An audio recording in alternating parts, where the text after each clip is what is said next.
All right, hey everybody, quick video on sealing your grout, whether you have existing grout like on a backsplash or on the floor, in a wet area, for example. Look how dirty this grout can get over time.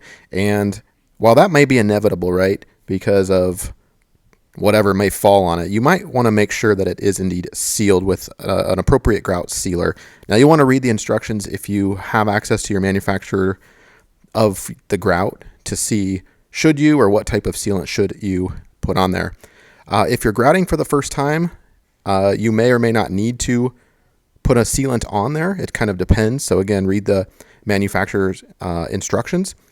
For this particular grout that I have recently put on, it's Mapei. It's the Ultracolor stuff. It doesn't require a sealant, and but I'm going to kind of put one on anyway because it does state that you can. It is optional, and I'm going to be that person that does it to make sure, since this is a wet shower area, to make sure that water does not go into the grout as much as possible. There's also like really small holes in the grout because I'm a do-it-yourselfer, not a pro. And the grout that I recently put on looks really good, but you can see right there, for example, there's like a small hole. So I just put a sealant over there just to make sure it is indeed covered. I'll pop a link in the description below for the sealant that I like to use, but it's really easy, and I do recommend application with a brush.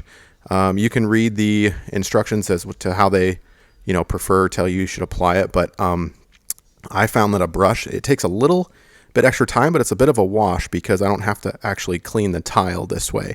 Yes, it occasionally might drip a little bit, gravity, right? But I have a cloth right there to kind of wipe it up. But it's much more controlled, and I kind of rub it in with a very small brush just like that, and it's really simple. I put one coat on that, and then I feel like my grout is really sealed. There you can see it kind of dripped away, and you can wipe that with, like I said, a cloth or your thumb or whatnot. Vertically, looks pretty simple, but use gravity to your advantage. You can tilt your brush upward just like this, and you'll see it kind of drip off. And so that drop of the sealer kind of goes all the way to the end of your brush, and you can really use that to your advantage in terms of making it more efficient for you. You don't have to dip it back as much into the pot as often, and doesn't make such a mess. So definitely recommend sealing if your manufacturer instructions state that you should. And this is kind of what it looks like. This grout is really thirsty, even though this particular stuff that says you don't have to seal. I just feel better with it sealed. So that is the video. We'll stop it there, and thanks so much.